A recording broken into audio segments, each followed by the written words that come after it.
I'm going to the city and I'm gonna do a city show. And I know all my fans wanna learn how to make some dough. I've been cruising up and down for trades each and every night. And with my iPhone reclining, I know we're gonna get it just right. I'll get inside your mind, we'll have a real good time. We're gonna trade today, we gotta trade today. Go askSlim.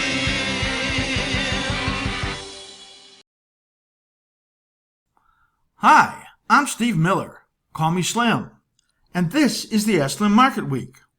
It's a look back at what happened in the financial markets in the past week, and a look forward at what might happen in coming weeks, and hopefully lots of great ideas and opportunities for you throughout this show. Well, stock market participants fought the battle at all-time highs this week as investors ignored a drumbeat of news that would normally really have scared investors. Of course, there's nothing normal about this economy and these markets now, as the Fed and government subsidies are an influence on everything. In fact, government spending now is about 45% of GDP. That is historic. And the Fed has shoved so much money into the economy, into bank reserves, that the banks are actually now looking at corporations and saying, we don't want your deposits. And they are just flooded with cash that has money velocity incredibly low. And the Fed steps into the market and does reverse repos daily in huge amounts to soak up all the excess liquidity. So everything is frothy until it cracks. And that's a lot like what's happening now to a lot of the speculative vehicles out there. We've seen that in a lot of these markets, especially when you look at Bitcoin and cryptocurrencies. But the background news really scared no one. You could start out with Yellen, who said she welcomes higher rates. She says it's good for the U.S. Society and for the Fed.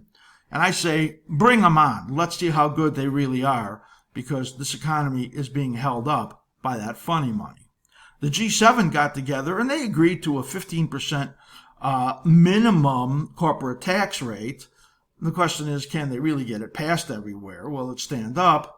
Why don't they just get rid of all these government creative incentives that they do, instead of creating laws that give incentives and then creating taxes to take the money away from them?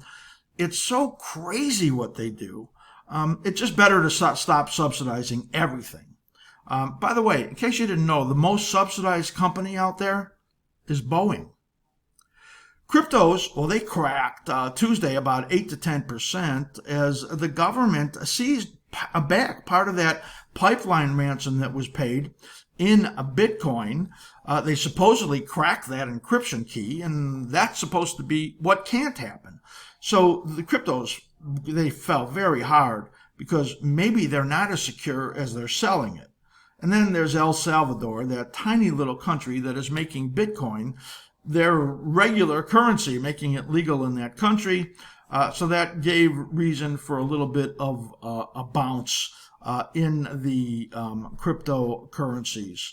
The G7 regarding cryptos, they came out and said that that banks must hold the highest level of reserves on cryptocurrencies of anything that they hold. Well, at least they didn't say not to hold them. So that was taken by the crypto bulls as a positive acknowledgement.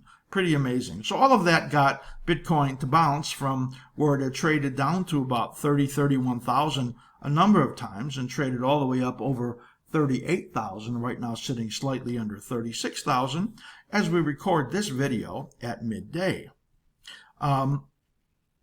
The Thursday inflation numbers that came out, everybody was worried about that. Wednesday, the market was a little bit soft based on that. And those inflation numbers, which were expected to be bad, came out even worse. The CPI, that core headline number, was up 0.6%, bringing year over year to 5%.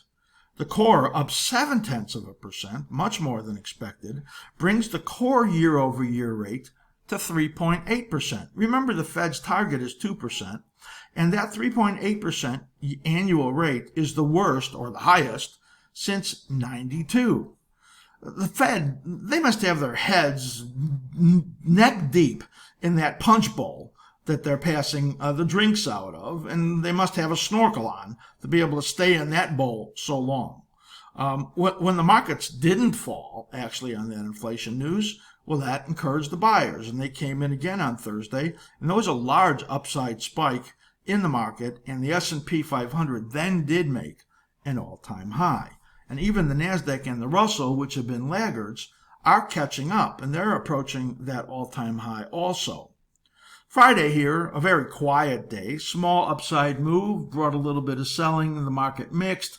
We've seen a lot of this where there's a lot of rotation going on. One day you'll see the NASDAQ weak and the Russell strong, and then they flip-flop. And overall, we're seeing the Dow actually becoming the softest index of all.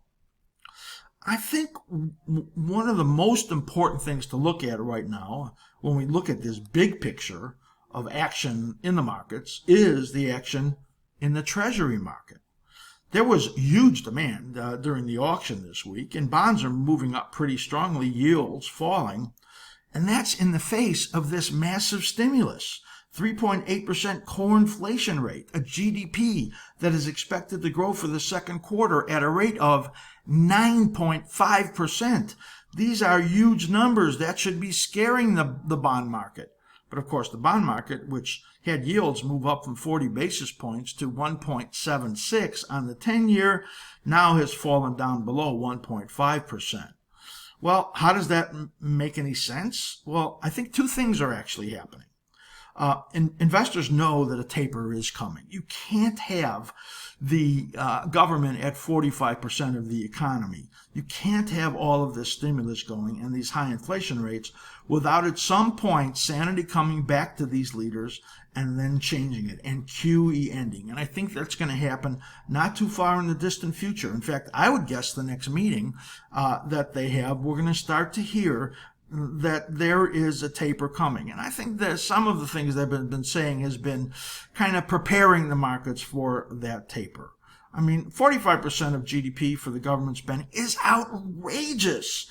And that's going to be sharply reduced. And the system, all of that cash that they have pumped in there, well, the system is choking on that cash right now. Money velocity is at record lows. That's how fast the dollar gets spent and how many times it gets spent in a specific time frame. And the money, there's just too much money in the system. The banks can't handle it. And the money is pouring right now into the Treasury markets. So that's one thing, is that I don't think that can keep going. They have to start to taper soon because they are just absolutely overwhelming the system.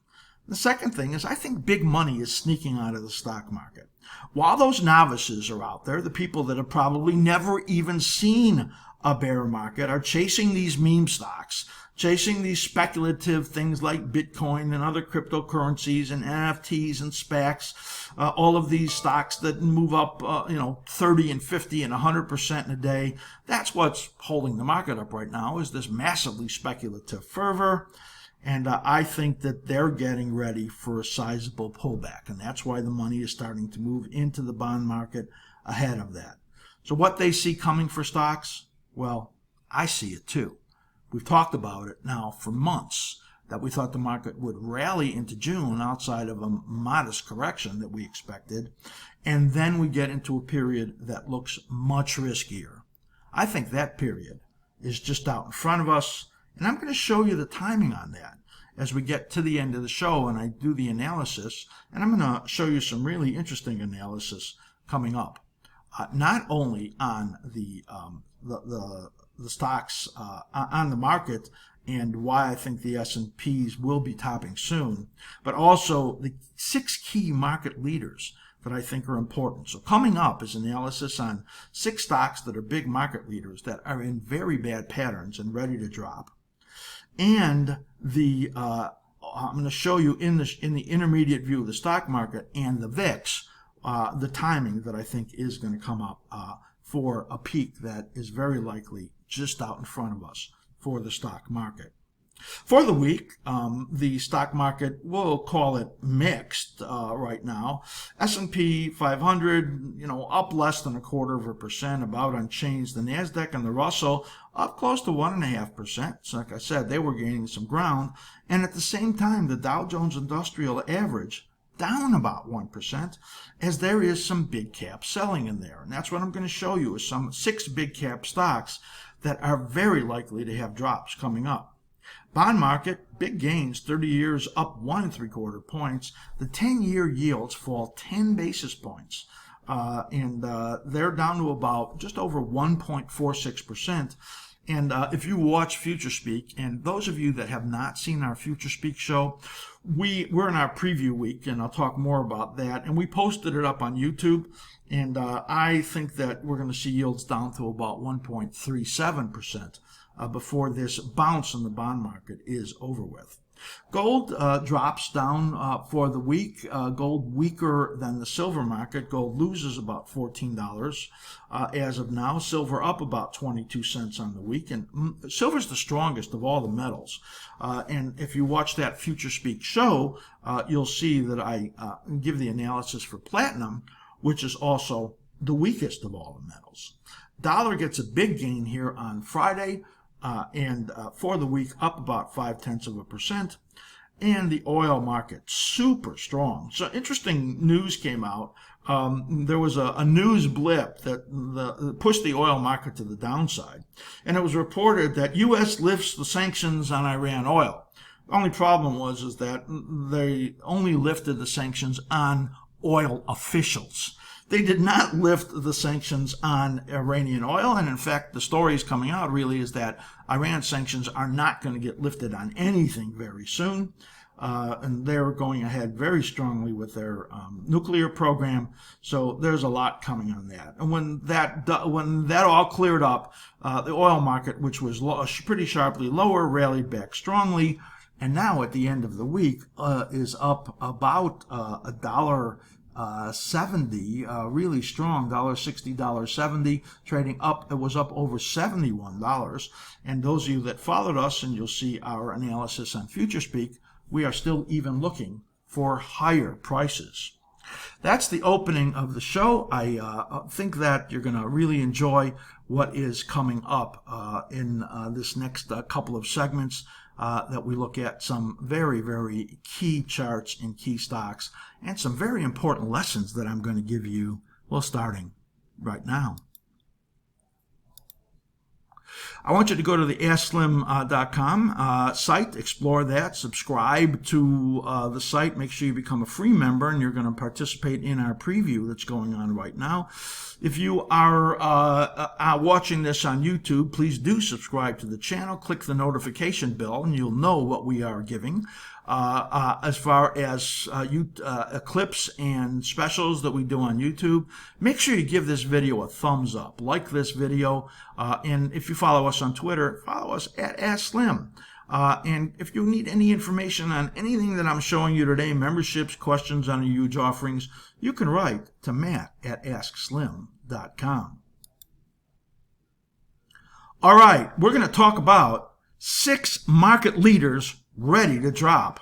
This is an important segment, I believe, because I'm going to give you some lessons on cycle analysis, looking at these 6 big cap stocks. And what's important about these is that while the market is making new highs, these stocks are breaking down. They're in a place where they are likely to get pretty sizable drops in the next 4 to 8 weeks. We call that pretty good downside risk. So I'm going to demonstrate the cycle analysis on these stocks. And if what I believe is coming in these stocks does come true, then you know when you see which stocks these are, how they're going to weigh on the market. We call these right now on an intermediate basis strong sell, as you can see right there. What are these 6 stocks that are strong sells, and how do we do this analysis? We'll take a look at this. This is Square. So what you're looking at is a chart with cycle analysis on it. Square did phenomenally well after the COVID hit because all of those online charges that were being done, many of them through Square, they really did very well. As far as the stock and the anticipation of earnings going up based on the stay-at-home, work-at-home environment. The stocks that did well in this category that were online sellers like Etsy drove to the upside with all of these. But then something changed and a correction was likely. We talked about the stocks that we thought had a lot of risk months ago, and the vast majority of those stocks had very large declines. Now a pretty significant top has been made in Square, and I'm going to show you why.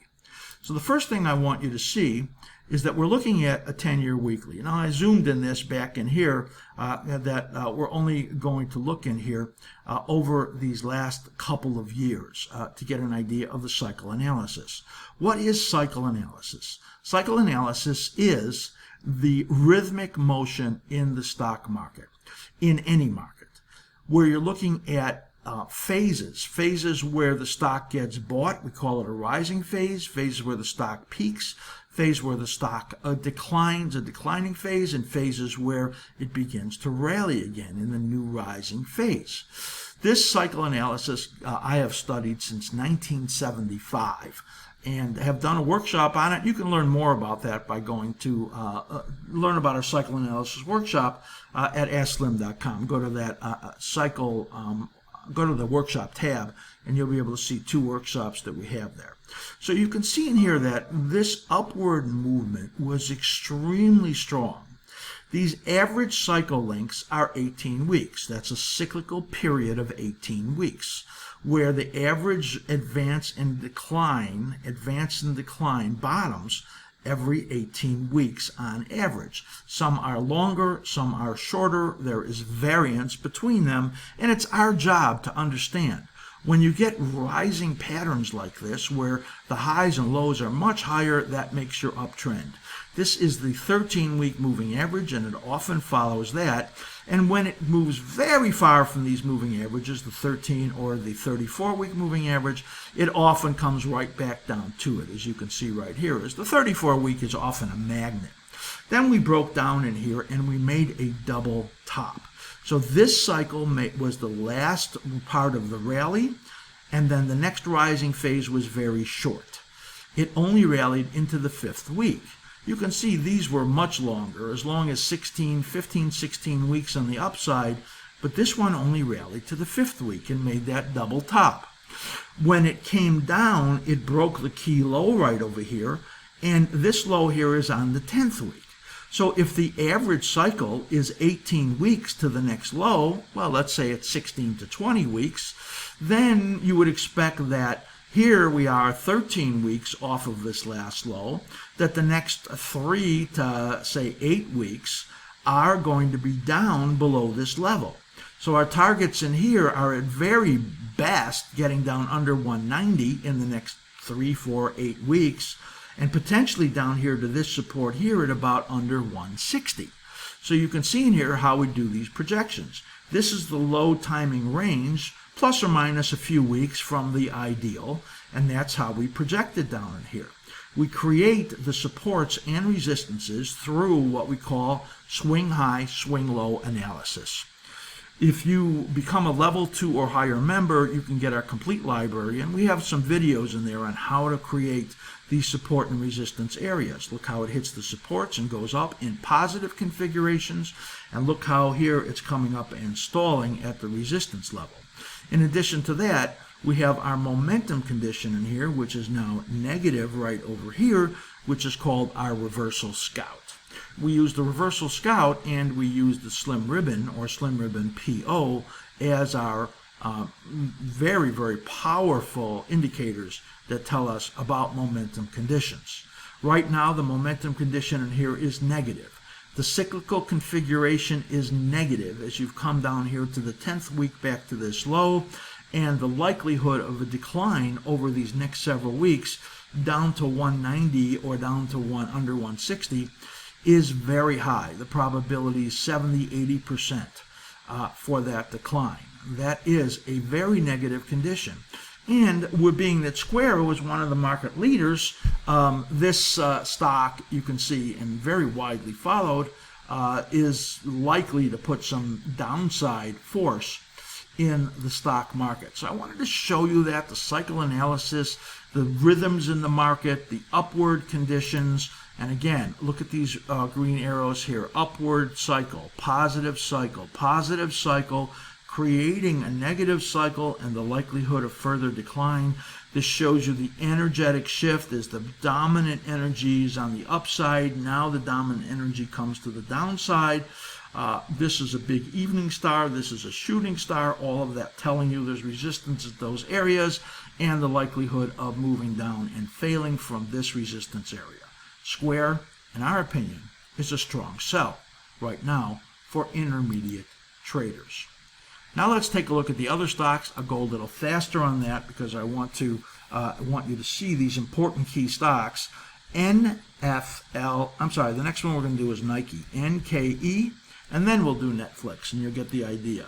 A similar condition in here, actually a little bit worse in some ways, because you can see the positive cycles moving up, the double top that formed, but then it actually broke down under those supports and get a rally into the resistance zone. Our target for Nike is 120, best case, with a potential of coming down to about 115. Over when? Over these next approximately 4 to 8 weeks. So when I show you my stock market analysis, where I will talk about the downside risk in the market through early August, this is very much in alignment with that. Take a look at the next one in here, and that is NFLX. And here is the Netflix chart right over here. You see the cyclical patterns. They are very clear. You can see the rhythms right in here. And the next low is due right here from early July into mid-August. The next 4 to 8 weeks on the downside. The probability of getting under this level very high, 475. Well, that's only 14 points away. Let's look for 440 on this stock in the next 4 to 8 weeks. And look at the big head and shoulders that's actually forming in here. If I were to look at the measurement on that head and shoulders, that would be approximately 100 points from a breakdown, which takes you into the low 400s. That actually might be a possibility, as Netflix pattern is really breaking down in here, and we look for these lower prices just to start now over these next 4 to 8 weeks. First Solar, FSLR, is the next one we're going to look at. And First Solar is a stock that we put a trade idea up on. I'm assuming that Arby's going to put some trade ideas up on some of these other stocks too. And this one you can see about 4 to 8 weeks into August. It's in the resistance zone. It has a breakdown in here. Excuse me. The cyclical patterns that we're looking at right in here are two of them. First of all, the group pattern is TAN, T-A-N. That is the ETF for the solar group. And then First Solar's pattern is right in here. And this has a minor cycle and a dominant cycle that you see in here. Look at how the minor cycle bottomed here below this slightly. You're getting in this rising phase right in here. Once it peaks, all of these come down together and you get slammed below this level. We're going to look for a very reasonable price here around this intermediate 61.8. We'll call it just about 64 in there. Very high probability that First Solar is going to move down pretty sharply. Two more to go in these category of widely followeds that are likely to move the market down. Well, maybe First Solar is not that widely followed, but certainly Twitter is. Twitter's got problems in here. First of all, their model just is failing. They have the hardest time figuring out how to get a model that they can monetize in any significant way. This stock has got a very bad breakdown. So you see the cycle low right here. You can see the timing right over here. What is this? It breaks down right over here in the 5th week, where it has all of this time to fall. So what is this right in here? This is simply a bear flag coming up to resistance right over here, right around that 13 week. And the likelihood of it moving down to 50 and below, maybe even down to 43 in this next This looks like about 5 to 10 weeks when I look at this. It goes out a little bit further to mid to late August, potentially. Twitter looking really negative to me. Another stock that could help push the market down in this time that we think there is risk. And now this exciting one, TSLA. There are so many followers in here. ARK is so involved in this stock as they're loaded to the gills. They're looking for some thousands and thousands in here. And I've been projecting the stock under 500 and now projecting it potentially down to about 450 right now. This is another stock that made a cyclical low and then after making that low right over here, tested the low. So it's rising in here and can't quite get into that sell zone right there and looking like this decline into early to mid-August. So we're looking again at about maybe 4 or 5 to all the way 8, 9 weeks on the downside. This level over here is about a 90% probability of getting taken out. 540, these down here 70 to 80%. Because of this negative configuration here. Let's just target this price down over here around 480 on the downside. 540, very probable. 480 likely in here. Their sales in China collapsed.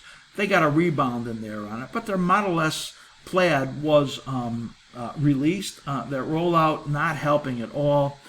Really, the stock barely getting an uptick on that. What a car that is, though. It's $131,000 is the estimated price on that. It's got a 380-mile range, 0 to 60 in about 2 seconds, maybe just under 2 seconds. What a monster. Faster than a Porsche, and they say safer than a Volvo. But $131,000 is a pretty limited market. We don't think that it's going to save this stock from getting down into this area around 500 or a little bit lower. So we see this stock is a significant risk. So these are the 6 market leaders that we think are ready to drop. Intermediate negative conditions for swing trading if you're a holder or an option trader for the next, let's say, 4 to 8 weeks. And these are the stocks: Square, Nike, Netflix, First Solar, Twitter, and Tesla, likely to move the market on the downside for the intermediate term. We rate them as strong sell. All right, let's talk about our premium services preview. This is free through June 25th. All you have to do is become a free member. Don't miss out on this. This only happens once a year, where we bring a lot of things out to the public to see for free because we want you to become a member. We want you to see how great these things are and how they will support you with your trading.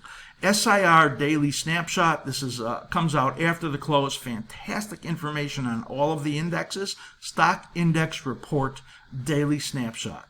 The Stock Index Report Daily Live Grid. It's a chart in our chart stream section.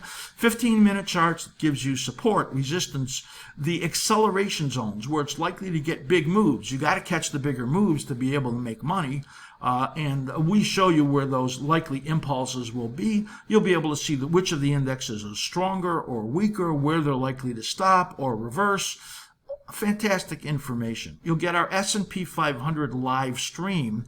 This is the 4 different time frames where we share with you our proprietary indicators on the S&P 500. You're going to find that to be fantastic. You're going to get Future Speak for the next couple of weeks, where we share with you my analysis on 24 different futures contracts and indexes. That does include Bitcoin.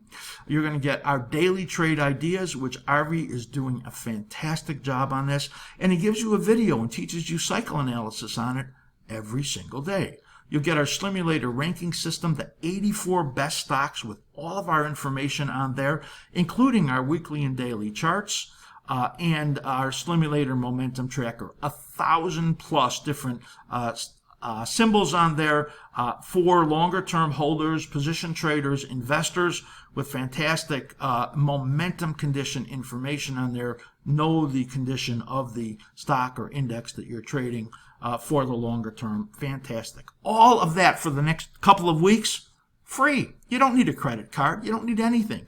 All you have to do is go to our site, become a free member, and you will get all of this information all the way through June 25th. Please do take advantage of this. We want you to do that. We want you to become a member to support the huge growth that we're having and to be able to continue to bring the fantastic information that we do all of the time. Sign up for free to become an AskSlim member and get this preview. Just fantastic information. All right. Here we go. Market week, stock market for the next 1 to 3 months. I'm going to start out looking at the VIX because we have been talking about the likelihood of a market peak coming in June. We've talked about this for months. And here we are with our expectation that the market would make a new high and that it would potentially even see higher prices, but then it would end and get into a serious period of risk.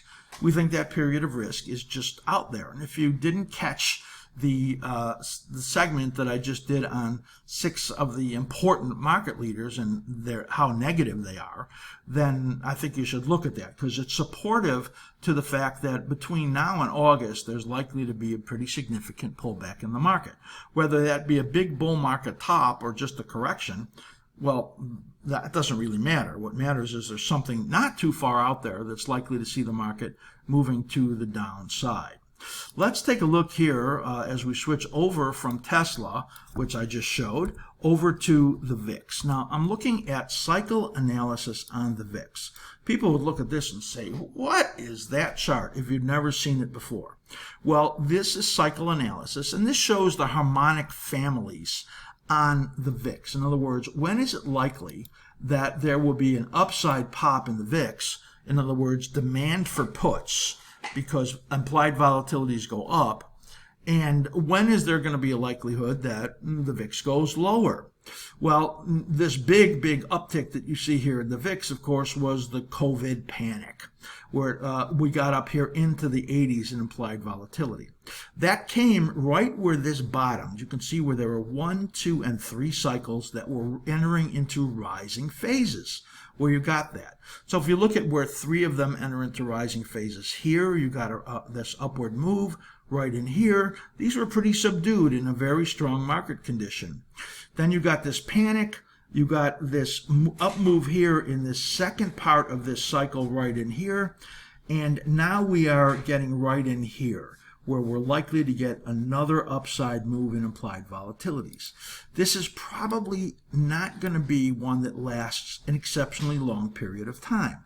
As I just zoomed in here, you can see that, well, this comes up into July, maybe early August, and then comes down. Now, our projection for the stock market decline is to go into late July or as late as mid-August. So this is kind of in alignment with this. We look for the VIX to make an important bottom in the next few weeks. Now, when I look at the daily chart, which is also has excellent cycle patterns on it that you can see right in here, what this suggests that the implied volatilities are about to make a low. As you can see, we're right in that spot where that low is likely to be made.